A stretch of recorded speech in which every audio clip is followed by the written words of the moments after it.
আমরা আতঙ্কিত বোধ করছি একটা কথা ভেবে, যে যে কথাটা আমরা শুরু থেকে বলতাম এবং বিগত সরকারের আমলেও বলেছি বহুবার, সেটা হলো আমরা কি জাতিটাকে বিভক্ত করতে চাই।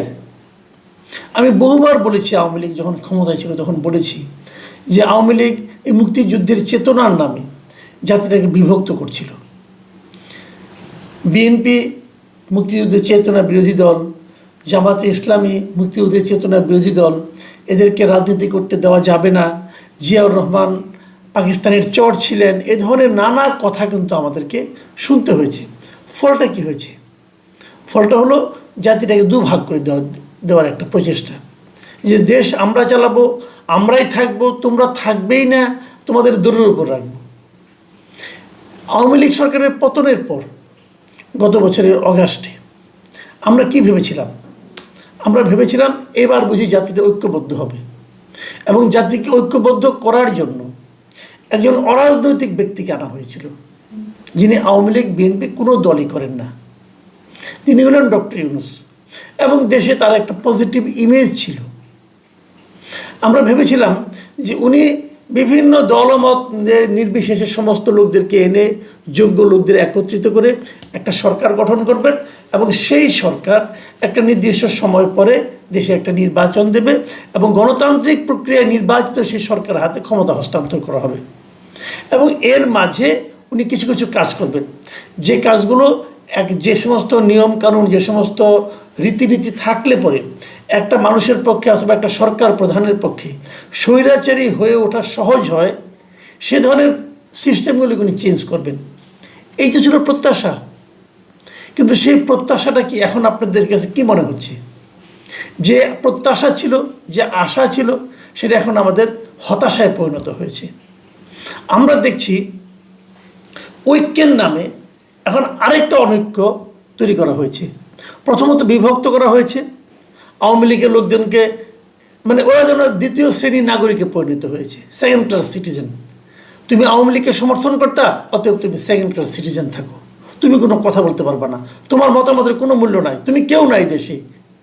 এই যে কাজটা নাকি আওয়ামী লীগ করেছিল বিএনপি এবং জামাতের সঙ্গে, ঠিক সেই একই কাজ তার চেয়েও দ্রুত বেগে, তার চেয়েও প্রবলভাবে এই সরকার করা শুরু করলো। অথবা এই সরকার নিজেরা করলো না, অন্যরা করলো, এই সরকার তাদের প্রশ্রয় দিল, এই সরকার করতে বলল, করার মতো অনুকূল পরিবেশ তৈরি করলো। দেশটা কিন্তু আমরা আবার দেখলাম দুই ভাগ হয়ে গেল। এখন এক ভাগ যারা আছেন তাদের মধ্যেও আবার এখন আরেকটা দ্বিধা বিভক্তি তৈরি হলো, এই জুলাই সনদকে কেন্দ্র করে, এই গণভোটকে কেন্দ্র করে। কি আছে জুলাই সনদে? কেন এই বিভক্তি?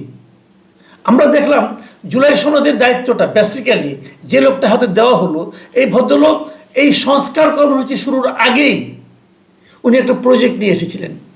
ওনার প্রজেক্টটা কি? যে এই সংবিধান চলবে না, ৭২-এর সংবিধান এটা সংশোধনের অযোগ্য। মানে সংবিধানে তো ভাই কিছু কিছু জিনিস তো চেঞ্জ করলেই তো হয়, কিছু কিছু ভুল জিনিস থাকে, কিছু কিছু জিনিস থাকে যেটা নাকি গণমুখী নয়, সেগুলো চেঞ্জ করেন আপনি। উনি বলেন না, এটা চেঞ্জও করা যাবে না, এটা চেঞ্জ করারও অযোগ্য, নতুন করে সংবিধান পুনর্লিখন করতে হবে। এই থিওরি নিয়ে আসলেন। কে নিয়ে আসলেন? উনি বিদেশে একটা ইউনিভার্সিটির রাষ্ট্রবিজ্ঞানের টিচার, উনি বলতেছেন যে সংবিধান একদম অযোগ্য, এটাকে চেঞ্জ করতে হবে। তো উনি কি সংবিধান বিশেষজ্ঞ? জীবনে ওনার নাম সই নাই, সংবিধান নিয়ে ওনার কোনো বিশেষ কোনো লেখালেখি আছে জীবনে দেখিও নাই, শুনিও নাই। উনি বললেন আমাদের ডক্টর ইউনূস সেটাকে সাপোর্ট করেন, এবং তাকেই দায়িত্ব দিলেন সংবিধান সংস্কার কমিশনের, এবং তারপরে আবার তাকেই দায়িত্ব দিলেন জাতীয় ঐকমত্য কমিশনের। এবং সেটা হলো, হওয়ার পর দেখা গেল যে জাতীয় ঐকমত্য হয়েছে, মানে যে ৮৪টা পয়েন্টে তারা একমত হয়েছে, এবং এর মধ্যে কিছু কিছু পয়েন্ট আছে যেটা নাকি সংবিধান সংশোধন করতে হবে, তাদের জন্য জাতীয় সংসদ দরকার, সেগুলোকে নিয়ে আবার গণভোটে যাওয়ার কথা বলছেন। মানে এবং উনি এটাও বলে দিচ্ছেন যে গণভোটের মানে জাতীয় সংসদ নির্বাচনের মাধ্যমে যারা নির্বাচিত হবে তাদের প্রথমে দায়িত্ব হবে এই সংবিধানগুলি সংশোধন করা, যেগুলি এখান থেকে ওনারা ঠিক করে দিয়েছেন সেগুলো। কিন্তু এর বাইরে ওনারা আর কিছু করতে পারবেন না। মানে ওনারা যদি নিজেরা এই ৩০০ এমপি যদি নিজেরা কিছু মনে করেন যে এই বিষয়গুলো সংশোধনে আনা উচিত, আসা উচিত, সেটা ওনারা পারবেন না। এই আলী রিয়াজ সাহেবের মানে ফর্মুলা, এর বাইরে কেউ যাইতে পারবে না, এটাই মানতে হবে, এটাই করতে হবে। তাই মামার বাড়ি আবদার নাকি? এই মামা বাড়ি আবদার নিয়ে উনি একটা প্রজেক্ট নিয়ে আসছেন, পুরো একটা আওলা বাজিয়ে দিয়েছেন উনি। এবং তারপরে এটা কীভাবে করবেন, এটার জন্য একটা রাষ্ট্রীয় একটা আদেশ তো লাগবে, একটা আদেশের মতো একটা খসড়া করলেন। সেই খসড়া নিয়ে বিএনপি সরাসরি বলে ফেললো এই জাতীয় ঐক্যমত্য কমিশন ঐক্যমত্যের নামে আসলে জাতির মধ্যে একটা অনৈক্য তৈরি করতেছে। মানে যে জিনিসটা তাদের সঙ্গে আগে বলেছিল, যে সনদে তারা স্বাক্ষর করেছিল, তার সঙ্গে মিল নেই এমন জিনিসপত্র নিয়ে এটা বানিয়েছেন। ওখানে যেমন নোট অফ ডিসেন্ট ছিল, কতগুলি বিষয়ের সঙ্গে বিএনপির আপত্তি ছিল, ওই আপত্তিগুলো ওভাবে রাখার কথা ছিল, যে ওগুলো ওভাবেই থাকবে, পরে জাতীয় সংসদে যে এগুলো আলোচনা হবে। কিন্তু ওগুলো নিয়ে একদম উঠিয়ে দিয়েছেন, আপত্তি নাই এখন আর। উদাহরণ দিয়ে বলি, যেমন একটা উচ্চ কক্ষ করার কথা ছিল, উচ্চ কক্ষে কীভাবে নির্বাচিত হবে। বিএনপি উচ্চ কক্ষের ব্যাপারে একমত, কিন্তু বিএনপি বলেছে উচ্চ কক্ষ হবে নিম্ন কক্ষের যে অনুপাতে এমপি হবে সেই অনুপাতে উচ্চ কক্ষে 100 আসন পূরণ করা হবে। অন্য অন্য দল বলেছে না, এটা বিভিন্ন রাজনৈতিক দলের সারা দেশে প্রাপ্ত ভোটের আনুপাতিক এখানে নির্বাচিত হবে। ভালো মন্দ নিয়ে আমি আলোচনা করছি না, কিন্তু বিএনপি আপত্তি করেছিল, তো সেই জিনিসটা তো লিখে থাকতে হবে যে বিএনপি আপত্তি করেছিল এই জায়গাটাতে। তাও যদি না লিখে আপনি দেন, তাহলে জনগণ তো কী বুঝবে? হা বুঝবে না না বুঝবে? যদি হা দেয় তাহলে কিন্তু বিএনপির আপত্তি আর থাকলো না, না বুঝি হা দিল জনগণ। তো এই জায়গাটাতে বিএনপি বলেছিল যে সেই যে আমার নোট অফ ডিসেন্ট আছে এগুলো এখানে লেখা থাকতে হবে, এরা লিখে রাখেনি। না রেখাতে কী হলো? আরেকটা বিরোধ তৈরি হইল। এবং এই বিরোধের ফলটা কী দাঁড়াচ্ছে এখন দেখেন। এখন আমরা দেখছি বিএনপি এবং জামাত ইসলাম এবং এনসিপি এরা পরস্পরের বিরুদ্ধে এমন এমন সব কথা বলছেন যে শুনেই বোঝা যাচ্ছে তাদের মধ্যে ঐক্য এখন মানে সুদূর পরাহত হয়ে গেছে। আমি আজকে বিএনপির কয়েকটা মন্তব্য আপনাদেরকে পড়ে শোনাতে চাই।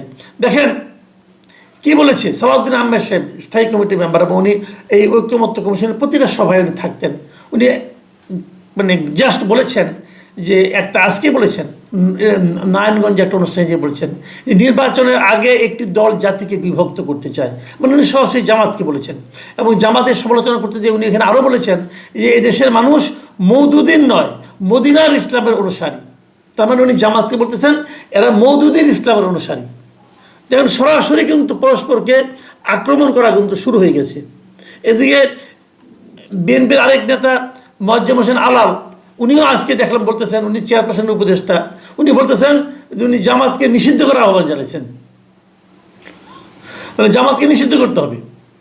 তো যে দলকে নিষিদ্ধ করতে হবে তারা নির্বাচন কীভাবে করবে? তো আমি ওনার দাবি প্রশ্ন প্রস্তাব এগুলো নিয়ে কিন্তু কোনো প্রশ্ন করছি না। আমি খালি বলছি যে এই নিষিদ্ধের দাবিটা কিন্তু ওনারা এই যে বিরোধটা তৈরি হয়েছে তার আগে করেন নাই। যেই বিরোধটা তৈরি হলো তখনই তারা এগুলি বলা শুরু করছেন। তার মানে কি বিরোধটা এখন তীব্র আকার ধারণ করেছে। যদি এই তীব্র আকারে বিরোধ নিয়ে চলতে থাকে তাহলে আলটিমেটলি জাতীয় ঐক্যবদ্ধভাবে অগ্রসর হবে। দেখুন আমি যে বক্তব্যটা নিয়ে মূল যে বক্তব্যটা যারটা বলতে চাই আজকে আমি, সেটা হলো মেজর হাফিজ। উনি বিএনপির স্থায়ী কমিটির একজন সদস্য, মেজর অবসরপ্রাপ্ত হাফিজউদ্দিন আহমেদ, খুব প্রবীণ একজন রাজনীতিবিদ এবং ঠান্ডা মাথার লোক। উনি আজকে উনি খুবই বড় একজন মুক্তিযোদ্ধাও ছিলেন। উনি কি বলেছেন ওনার বক্তব্যটা আপনি শুনুন। উনি বলেছেন যে আমাদের জুলাই সনদের প্রয়োজন নেই, একটি সংসদ প্রয়োজন যারা গণতন্ত্রকে বাস্তবায়ন করবে।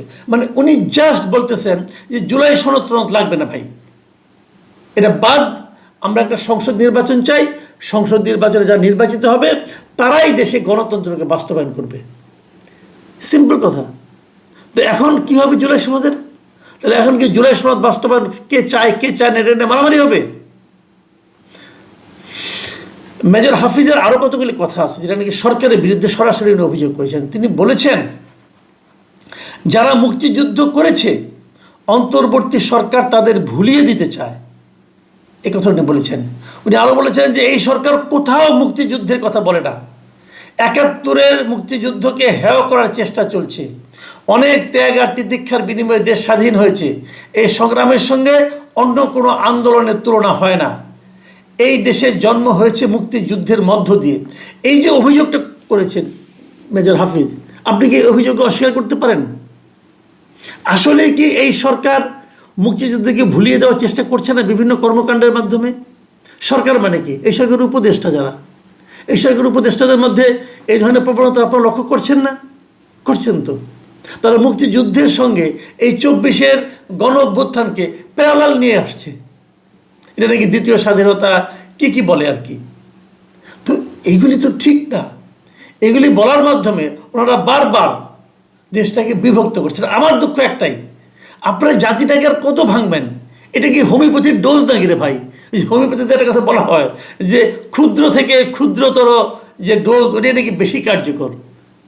তো আপনারা কি জাতিটাকে হোমিওপ্যাথির ডোজ মনে করতেছেন যে যত ভাঙা যাবে তত শক্তিশালী হবে? আমি মনে করি ডক্টর ইউনূস এই সময় তার সর্বশেষ সুযোগটা তার সামনে এখন আসছে। উনি এরই মধ্যে নিজের ইমেজ অনেক নষ্ট করেছেন, দেশকে অনেক পিছিয়ে দিয়েছেন। আমি মনে করি এখন ওনার সর্বশেষ সুযোগটা ওনার কাছে আসছে যে উনি দেশটাকে আবার ঐক্যের দিকে নিতে পারেন কিনা। উনি যদি এখন ওই আগের মতোই চুপচাপ বসে থাকেন যে হোক ওরা মারামারি করুক, তারপরে আমি ছাড়া কোনো বিকল্প থাকবে না, উনি যেটা মনে করেন উনি আসলে ভুল করছেন, উনি ভুল স্বপ্ন দেখছেন। ওনার আশেপাশে কিছু লোক আছে যারা সবসময় তাকে আমার ধারণা একটা প্ররোচনা দেয় যে স্যার আপনি স্যার আর কেউ নাই। বিষয়টা সেরকম না। আপনি খুবই খারাপ অবস্থা আছেন জনগণের মনে, দেশটা আপনি চালাতে পারছেন না। আর আপনার কারণে এই দেশ ক্ষুদ্র থেকে ক্ষুদ্র দেশের জনগণের মধ্যে আপনি ভাগ করে দিচ্ছেন, দ্বিধাবিভক্ত করে দিচ্ছেন, 3 ভাগ করে দিচ্ছেন, 4 ভাগ করে দিচ্ছেন। আপনি করছেনটা কি? আমি মনে করি যদি উনি এই সুযোগটাও হারিয়ে ফেলেন, উনি কীভাবে কী করবেন আমি জানি না, তবে ওনার প্রজ্ঞা আছে। আমি মনে করি উনি চাইলে হয়তো পারবেন, কিন্তু যদি না করেন এবার এই অবস্থা থেকে উনি আর ব্যাক করতে পারবেন না।